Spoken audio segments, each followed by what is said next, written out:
Se você gosta desse tipo de vídeo, se inscreva no canal, dá um like no vídeo, ajuda muito a aumentar a audiência. Você ajuda a criar mais vídeos como este e garante que nunca mais terei que parar. Venha brincar comigo. Há algum tempo, eu e um amigo decidimos fazer pela primeira vez o tabuleiro Ouija, algo que nunca tínhamos ousado fazer antes. Chamamos 2 outros amigos para vir e fazer isso conosco, pois me disseram que era mais provável que algo acontecesse se houvesse mais pessoas. Tivemos dificuldade em convencer os outros 2, mas, no final, eles concordaram em vir junto. Preparamos tudo e, um pouco nervosos, começamos. Durante a sessão, uma das meninas que havíamos chamado para se juntar a nós disse: "Isso é um absurdo. Estou fora daqui." Ficamos um pouco assustados e resolvemos deixar para outra hora. Depois de alguns dias, a moça que havia saído me ligou, fora de si. Ela disse que, ao passar por uma casa abandonada perto de sua casa, voltando da biblioteca local, uma garotinha vestida de branco pediu para brincar com ela. Minha amiga disse a ela que não podia porque estava com pressa de chegar em casa, e imediatamente a menina começou a chorar lágrimas de sangue. Minha amiga fugiu e quando chegou em casa me ligou. No começo, pensei que ela estava brincando comigo, mas algo me disse que não era o caso. Comecei a pensar no dia em que fizemos o tabuleiro Ouija e em como minha amiga foi abrupta quando se levantou para ir embora. Não pensei muito nisso e fui para a cama. No dia seguinte, minha amiga me ligou porque ia ficar sozinha em casa estudando e, como estava com medo, pediu que eu lhe fizesse companhia. Peguei um ônibus até a casa dela e nos acomodamos com nossos livros. Depois de um tempo, ouvimos um barulho de arranhão atrás de nós. Nós 2 olhamos para cima e ficamos horrorizados ao descobrir que a garota que ela havia descrito para mim estava sentada na cama da minha amiga, arranhando a parede. Saímos correndo do quarto e quando chegamos na porta da frente, notei que minha amiga não estava, mas fiquei tão apavorada que não consegui esperar por ela. Pouco depois, a polícia ligou para minha casa para me dizer que minha amiga havia morrido de um ataque de asma. Ela havia sido encontrada na escada de sua casa, com uma expressão apavorada no rosto. Por vários meses depois disso, eu estava em tratamento. Agora estou me recuperando, mas outro dia apareceu um bilhete em minha caixa de correio escrito com a letra de uma garotinha que dizia: "Sua amiga morreu porque não queria brincar comigo. Tem uma boneca nova, acho que é brincadeira, já que nossa história ficou famosa na nossa cidade, mas por outro lado tenho medo." Eu me pergunto, ela virá para mim? Você foi verificar as crianças? Uma adolescente foi convidada para tomar conta de uma família que vivia em uma casa enorme e luxuosa. Era sua primeira noite no trabalho e, depois de colocar as crianças para dormir no andar de cima, sentou-se em frente à TV. Mas assim que ela se instalou lá, o telefone tocou. O interlocutor era um homem. Arfando e rindo ameaçadoramente, ele perguntou: "Subiu para checar as crianças?" A babá desligou, convencida de que seus amigos estavam brincando com ela, mas o homem ligou novamente e perguntou novamente: "Você foi ver as crianças?" Mais uma vez ela desligou, agora assustada, mas o homem ligou pela terceira vez. Desta vez, ele disse: "Eu cuidei das crianças, agora vou atrás de você." A essa altura, a babá estava realmente apavorada. Ela ligou para a polícia e relatou as ligações. A polícia disse a ela para tentar distrair o homem na próxima vez que ele telefonasse para dar-lhes tempo de rastrear a ligação. Como esperado, o homem ligou de volta. A babá implorou para que ele a deixasse em paz, mantendo na linha por mais tempo. Eventualmente, ele desligou. Imediatamente, o telefone tocou novamente. Dessa vez, foi a polícia. Saia de casa rápido. As ligações estão vindo lá de cima. O desafio do cemitério. Várias adolescentes foram dormir na casa de uma amiga, aproveitando a ausência dos pais. Quando apagaram as luzes, começaram a falar sobre um velho que acabará de ser enterrado em um cemitério próximo. Dizia-se que ele havia sido enterrado vivo e podia ser ouvido arranhando o caixão, tentando sair. Uma das garotas zombou da ideia, então as outras a desafiaram a ir visitar o túmulo ali mesmo. Como prova de que ela realmente havia ido, ela deveria enfiar uma estaca de madeira na terra da sepultura. A garota saiu e seus amigos ficaram esperando que ela voltasse. Mas as horas foram passando e a amiga não apareceu. Eles ficaram acordados, cada vez mais apavorados. Amanheceu e a menina ainda não tinha aparecido. Então, quando os pais voltaram, todos desceram para o cemitério. Lá eles encontraram a garota deitada no túmulo, morta. Quando ela se abaixou para enfiar a estaca no chão, ela pegou a bainha de sua saia. Lutando para se levantar, ela pensou que o homem enterrado a havia agarrado. Concluiu-se que ela morreu de susto. O louco debaixo da cama. Esta é a história de uma jovem chamada Sarah. Quando criança, Sarah tinha medo do escuro e arranjou um cachorro para lhe fazer companhia. Posteriormente, ela dormiu tranquilamente sabendo que o cachorro estava debaixo de sua cama. Se ela estava com medo, bastava estender a mão e seu cachorro começava a lambê-la até ela adormecer. Passaram-se os anos assim e a Sarah cresceu e o cão envelheceu. Uma noite, pelo rádio, ela ouviu que um perigoso assassino estava nas proximidades. Com o cão a seu lado, Sarah não teve medo. Meteu-se na cama, estendeu a mão e o cão, como era seu costume, começou a lambê-la. Ela dormiu profundamente. Quando acordou, estranhou que o cachorro ainda estivesse lambendo. Olhando debaixo da cama, ela gritou. A cadela jazia morta e a língua que a lambia incansavelmente pertencia a um homem. Caçador de cabeças. Uma família de 4 pessoas, 2 crianças pequenas e seus pais estava viajando na estrada quando seu carro quebrou. Os pais saíram em busca de ajuda e deixaram o rádio ligado para as crianças, caso ficassem entediadas. Ao anoitecer, os pais ainda não haviam retornado. Sentados na escuridão, as crianças continuaram a ouvir o rádio e ficaram alarmadas quando souberam que um perigoso assassino estava solta, tendo escapado de uma prisão próxima. O locutor alertou os ouvintes a tomarem extremo cuidado ao cuidar de seus negócios. O tempo passou e as crianças esperaram. O silêncio fora do carro era absoluto até que, de repente, eles ouviram batidas no teto do carro acima deles. Clank, clank, clank. As batidas ficaram mais altas e rápidas. Dolph, Dolph, Dolph.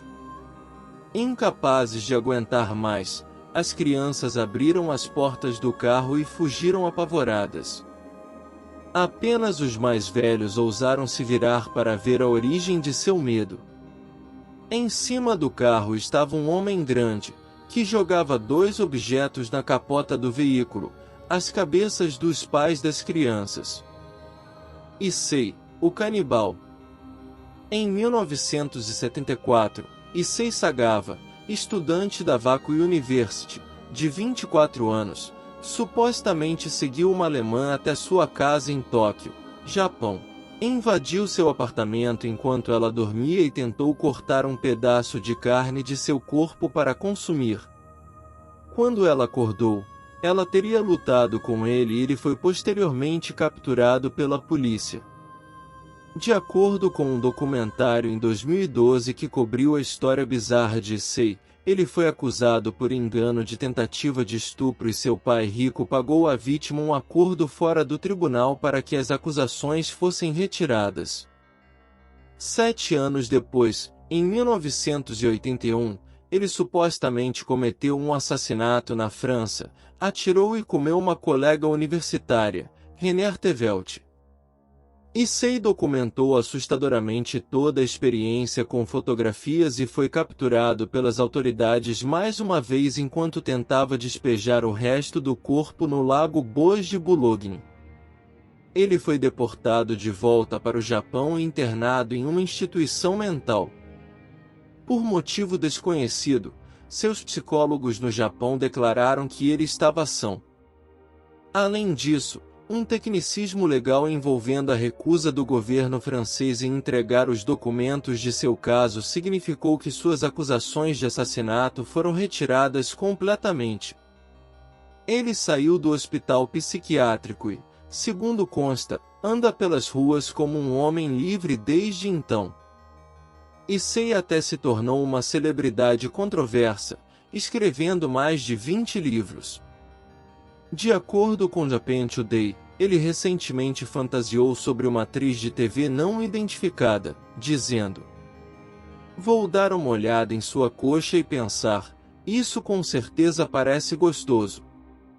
Mas não sinto vontade de comê-lo. Como já realizei o ato de canibalismo uma vez, não há mais sentido em manter o desejo por ele." Em meu livro, escrevi que carne humana era saborosa, mas isso não era realmente verdade. Eu prefiro comer carne de Matsuzaka. Mas porque eu desejei consumir carne humana por tanto tempo, consegui me convencer de que seria necessariamente delicioso. Issei Sagawa também foi referenciado na música dos Rolling Stones Too Much Blonde, com a letra: "E quando ele a comeu, ele levou seus ossos para o Bois de Boulogne." Atualmente, ele tem 73 anos e continua morando na cidade de Kawasaki, no Japão. Até hoje, ninguém sabe por que a França não permitiu que o Japão o julgasse. O perseguidor do telefone.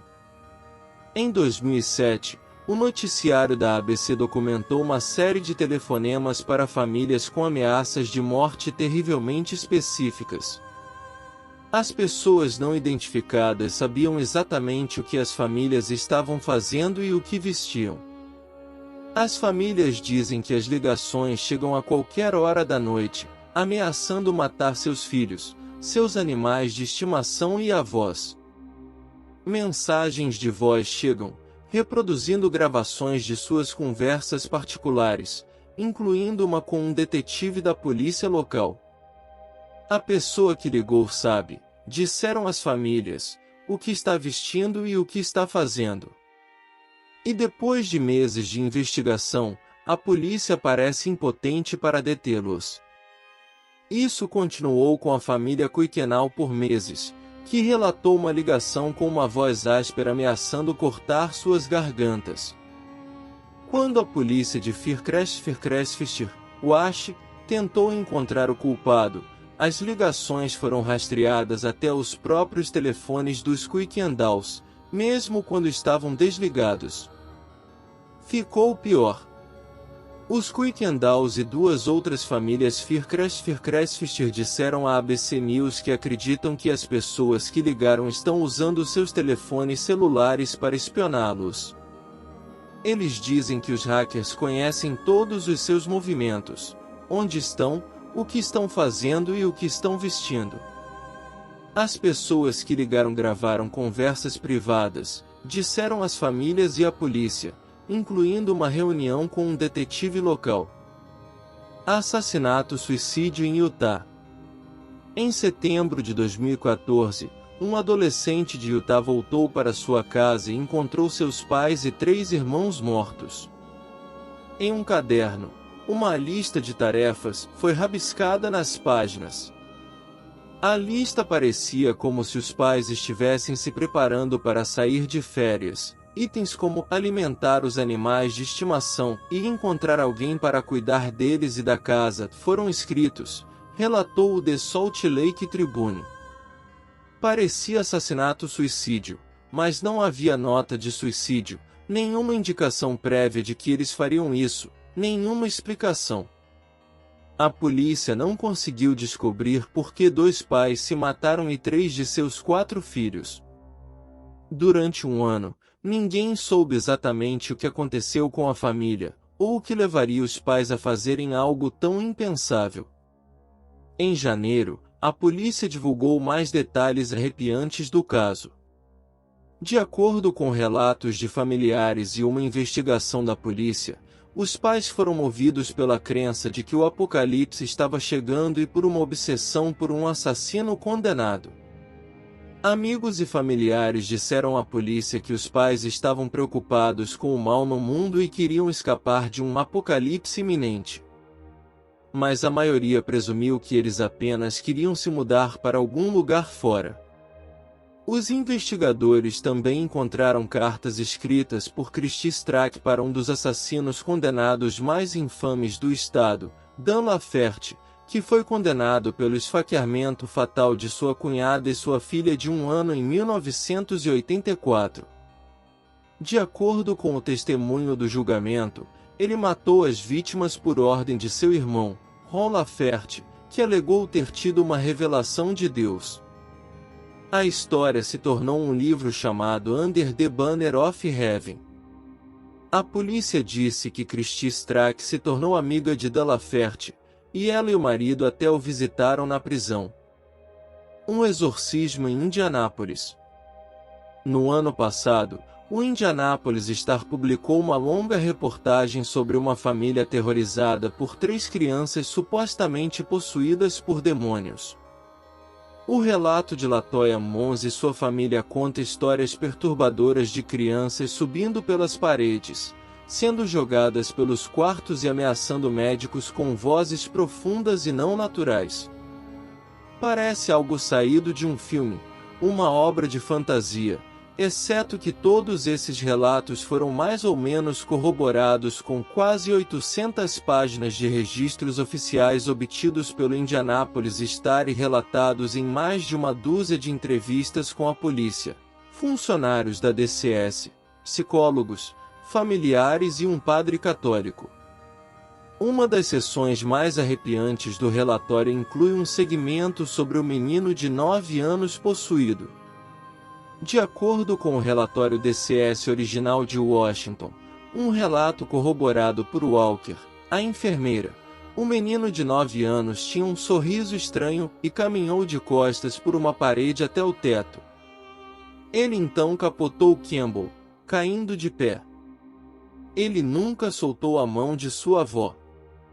Outro segmento da peça diz: a menina de 12 anos contaria mais tarde aos profissionais de saúde mental que às vezes sentia como se estivesse sendo sufocada e pressionada para que não pudesse falar ou se mover. Ela disse que ouviu uma voz dizendo que nunca mais veria sua família e não viveria mais 20 minutos. Adoração ao diabo na Flórida. Amigos notaram que Danielle Harkins, uma professora de 35 anos perto de St. Petersburg, Flórida, começou a agir de forma estranha em junho de 2012, desenvolvendo um interesse por rituais demoníacos. Logo depois, ela foi presa por abuso de 7 de seus ex-alunos, conforme relatou o Tampa Bay Times. Danielle Harkins disse às crianças que elas precisavam livrar seus corpos de demônios enquanto o grupo se reunia antes do anoitecer de sábado em torno de uma pequena fogueira perto do pier de São Petersburgo. Eles deveriam cortar a pele para deixar os espíritos malignos saírem, a polícia disse que ela disse às crianças. Então, eles precisavam queimar as feridas para garantir que aqueles espíritos não voltassem. Quando Harkins segurou um isqueiro na mão de um adolescente, o vento soprou a chama, disse a polícia. Isso a levou a encharcar a mão dele com perfume antes de incendiá-lo. Segundo a polícia, o menino sofreu queimaduras de 2º grau. Outro adolescente foi cortado no pescoço com uma garrafa quebrada, disse a polícia. Harkins usou uma chama para aquecer uma pequena chave, que ela usou para cauterizar o ferimento. A polícia foi avisada porque um amigo de um dos alunos que participava do ritual deu o alarme. No entanto, nenhum dos próprios alunos contou aos pais sobre o evento ou quis comentar após a prisão de Harkins por agressão agravada e abuso infantil. Os investigadores disseram que conversaram com Harkins, mas ela não explicou que tipo de religião exigiria medidas tão drásticas. Ela não nos informou exatamente o que estava tentando fazer com isso, disse Puetz do Departamento de Polícia de São Petersburgo. Um exorcismo mortal. Em agosto de 2016, no norte de Londres, Kennedy Ife, de 26 anos, começou a agir de forma estranha e agressiva após uma dor na garganta. Ele supostamente mordeu o pai, ameaçou cortar o próprio pênis e reclamou de uma python ou cobra dentro dele antes que sua família o prendesse a uma cama com amarras e força excessiva.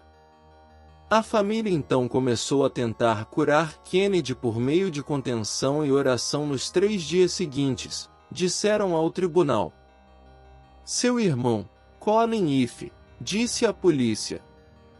Está claro que aquela coisa estava nele, o que acreditávamos ser um demônio porque não era natural. Estava claramente tentando matá-lo, disse ele.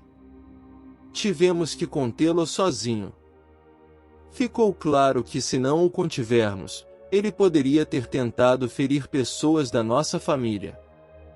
Kennedy Ife estava preso à cama há 3 dias sem atendimento médico quando seu irmão ligou para o serviço de emergência, explicando que Kennedy Ife estava reclamando de desidratação. Ele parecia ter desenvolvido problemas respiratórios e foi declarado morto às 10h17.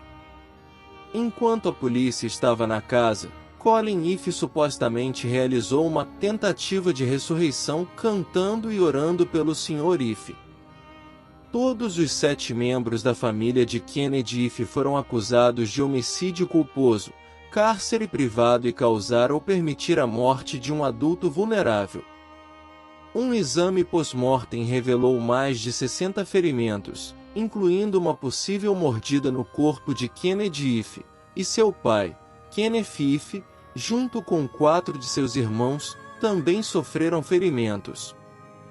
Kenneth Ife disse aos jurados que ordenou que seus filhos fizessem turnos e usassem força esmagadora, mas negou que uma associação com cultos, ocultismo e sociedades secretas tenha desempenhado qualquer papel na morte. Após uma deliberação do júri de 4 dias, todos os 7 membros da família foram inocentados das acusações em 14 de março de 2019. A casa do assassino do machado. O Villisca Chamber House em Villisca, Iowa é uma atração turística bem conhecida para caçadores de fantasmas e amantes do terror. O local de um terrível assassinato não resolvido em 1912, no qual 6 crianças e 2 adultos tiveram seus crânios completamente esmagados pelo machado de um perpetrador desconhecido, foi comprado em 1994, restaurado à sua condição de 1912 e convertido em um destino turístico. Custa $428 por noite para ficar na velha casa mal-assombrada, onde os visitantes sempre relatam estranhas experiências paranormais, como visões de um homem com um machado vagando pelos corredores ou gritos fracos de crianças. Mas em novembro de 2014, a assombração tomou um rumo mais sombrio. Robert Steven Lawson Jr., 37 anos, de Rhinelander, Wisconsin, estava em uma visita paranormal recreativa regular com amigos quando o verdadeiro horror aconteceu. Seus companheiros o encontraram esfaqueado no peito, um ferimento aparentemente auto-infligido, chamando 911, e Lawson foi levado a um hospital próximo antes de ser levado de helicóptero para o Creighton University Medical Center em Omaha. O gabinete do xerife do condado de Montgomery disse que Lawson sofreu o ferimento auto-infligido por volta das 12h45, que é mais ou menos na mesma hora em que começaram os assassinatos de 1912 na casa. Lawson se recuperou dos ferimentos, mas nunca falou publicamente sobre o que aconteceu naquele dia. Para Martha Lynn, a dona da casa, o incidente foi muito perturbador. É publicidade, mas não é exatamente o tipo de publicidade que você deseja ter. Não quero que as pessoas pensem que, quando vierem para Villisca chamar The House, algo vai acontecer que os fará fazer algo assim. A casa permanece aberta para visitas turísticas e pernoites até hoje. E aí galera, eu queria muito agradecer por ter assistido.